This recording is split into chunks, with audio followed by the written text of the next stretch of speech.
Bullying is such a hot topic. If you ask anybody what their opinion is or what their personal experience has been, they'll be able to tell you this is what happened in their life and all the rest of it. Obviously, there's different degrees of bullying, but with the name calling, as a child, you're taught sticks and stones. You know, that never works. But I mean, that's one thing that I've always stuck by in my head. I've been through stuff, and I've got through that, and that mentality of it's just calling me names, I don't care.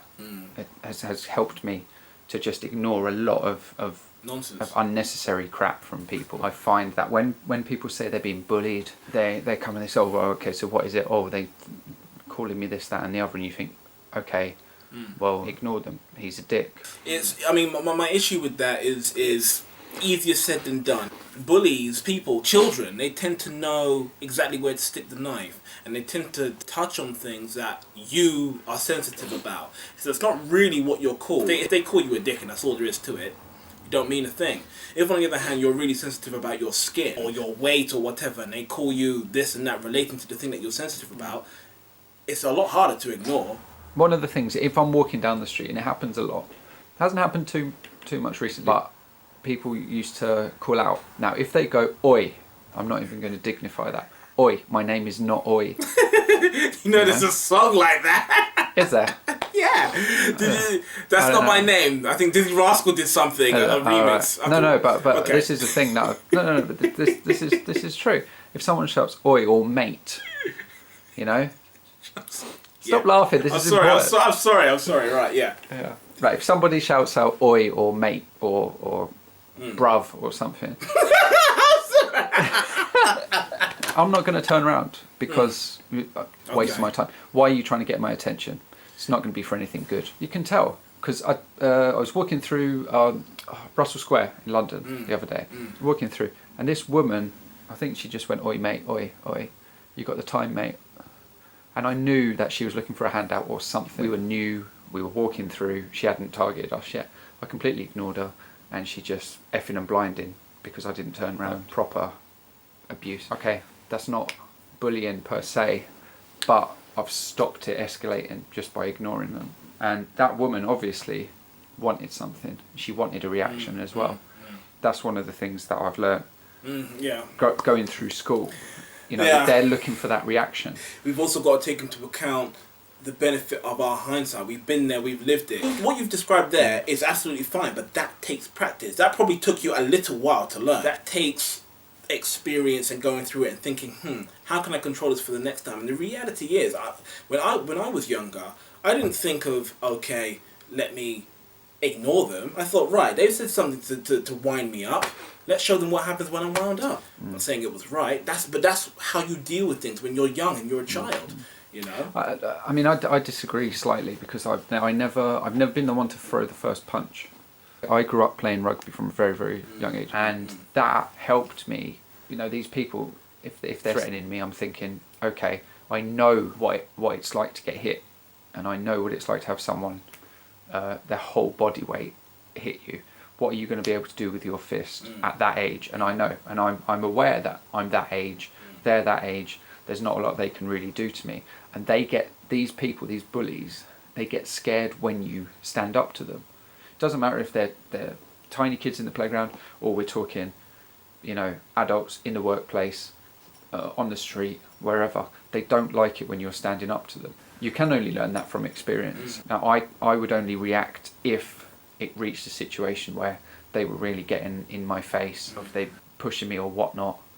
But I would always try and just walk away, try and just ignore it until the point where I couldn't. Someone's thrown a punch or something. There's nothing wrong with that. All I'm saying is that, for me, when I was younger, that was not my first impulse. My impulse was not to walk away.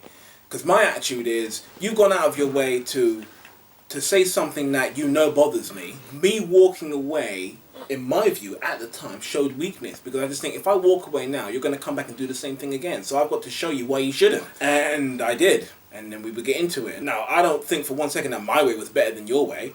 But that's another way of dealing with it. But the problem is, your way gave them a reaction, and it gave them something to go on for next time as well. Not really. When you show a person why they shouldn't provoke you, they don't.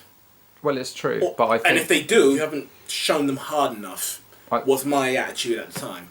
But I think if you're reacting straight away, this is not good. I wouldn't say that the first word of someone saying something I don't like, I would explode. But you get the same people winding you up in the same ways day after day after day. And when you're in the playground and it builds up, you get pushed to a point where you react. I don't advocate bullying at all, but all I'm saying in this is that some good can come out of it, and it is character building because it gives you some experience in how to deal with people who have no interest in conserving your feelings, and that's a good tool for life. Everyone can benefit from growing that skin, not to the point where you where you're not left alone and you've got no respite and it's constant and you feel trapped. I'm not saying about that, but if someone has made a comment about something you don't like, learning how to deal with that as early as possible is not necessarily a bad thing. When you say you've got people who complain about it, I mean, what did you mean before when you were saying that? If someone is just saying, oh,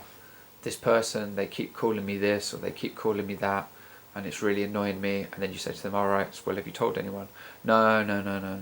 But you're complaining. It's obviously annoying you. Mm-hmm. Now, you could then go to the teacher or whoever. Okay, now some people would say that's weak, you're telling or whatever. No, if it's affecting you, if this person is constantly saying stuff, just having a go, I would say report it.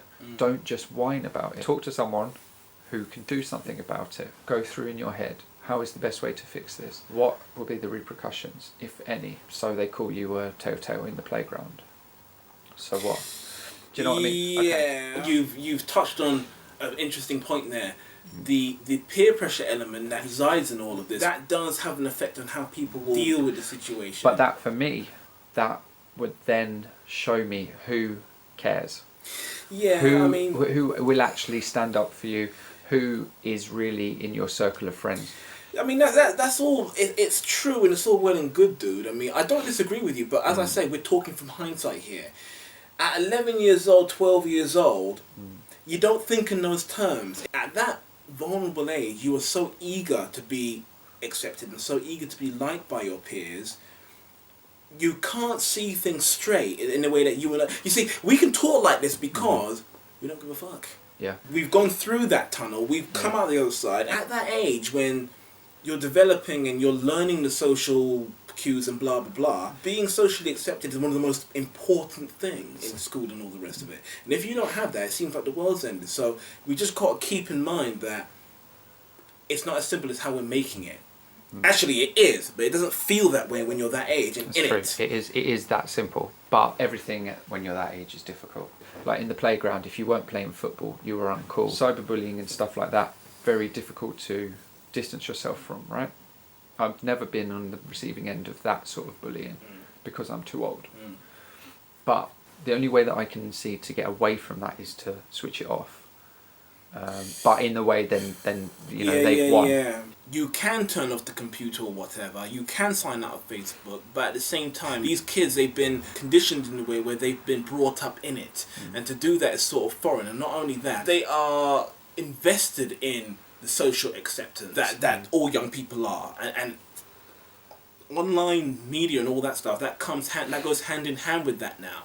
So these kids are in a very different place to where maybe we were years ago when we were younger. Because you're going through these changes and you're growing up and you're dealing with all this stuff all at once, how many people can really honestly say who've gone through high school that they felt confident by the time they left high school? And personally, for me, I had a little bit, but not really. The confidence for me only really came when I started work and I started making mistakes and learning and feeling comfortable in my own skin and seeing what I could do for myself and through myself. That's a boost in confidence. But when you're in high school, all your confidence comes from what people say to you and how people treat you in that social setting.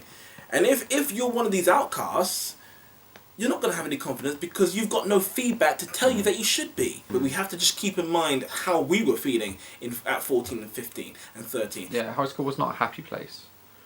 It shouldn't be. Yeah. No, seriously, I'm not being funny. If people really say to me, oh, high school was the best time, you were the bully. You must have been. Yeah. High school it's usually a bittersweet experience. It should be, you come out at the end going, I learnt a lot. I wouldn't like to say that I'm completely innocent. I was a menace in school, just as much as I was bullied, I did my fair share of dealing it out. The good thing about growing is taking responsibility for your hand in torturing people. You do learn how to deal with people. Let's be honest, you're forced into that situation. That's the whole point. That's one of the great things. That's one of the only things that I would say is a real educational experience. And that's the same as work. You're forced into that situation. Yeah, dealing with someone who you don't like or someone who you don't want to deal with sets you up for dealing with real life problems that you will have no choice in dealing with. This is what I mean when I say it can be a good thing. Yeah. Where do you first get that type of training, that type of experience? Yeah. In school. You're talking it's a fairly safe environment for things to go wrong. Next time, how do you deal with it? Let's not get bullying confused with hard decisions, because you may think that somebody's being really hard on you, but really they're not. It's just difficult. That is what it is. The tragedy is that the young people who end up feeling trapped and feeling like there's no way out, they are unable to find a solution. They don't feel comfortable enough to go to someone and find a way to deal with it. They feel out of control and trapped to the point where they take a permanent solution out of what is a temporary problem, or what should be a temporary problem, and that's sad, unfortunately. Yeah. Don't suffer in silence. Never do that.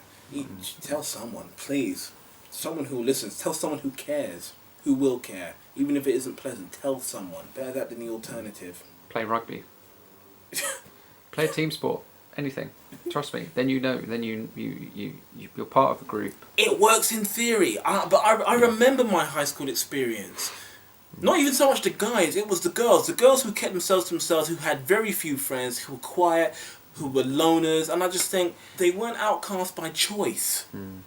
Is it true? They found themselves in a situation. So to just say go do a sport, okay, yeah, but the point is, after you've been through like high school for a couple of years, people have their set friendship groups, and it's very hard after a certain point to set up new friendship groups. And if you don't get in there early, you get stuck by yourself. How do you get around that? Now, okay, yeah. Netball, rugby, whatever, sports, chess club, whatever, but it's hard to do. I remember a particular young lady who I was okay with. I went through 5 years of high school, and I found in year 3 and year 4 that she was still a loner. I don't know why, but the point is, she felt isolated enough that at that point in time, she either didn't have the confidence or she couldn't get into a group sport because she felt too shy or whatever. Alright, you might just need to take the plunge and find that the people there are really nice and let you love it. But that's not every time. Then what do you do? Yeah, it's true. You need to be able to confide in somebody. I mean, it's not a one solution fits all. No, it's hard.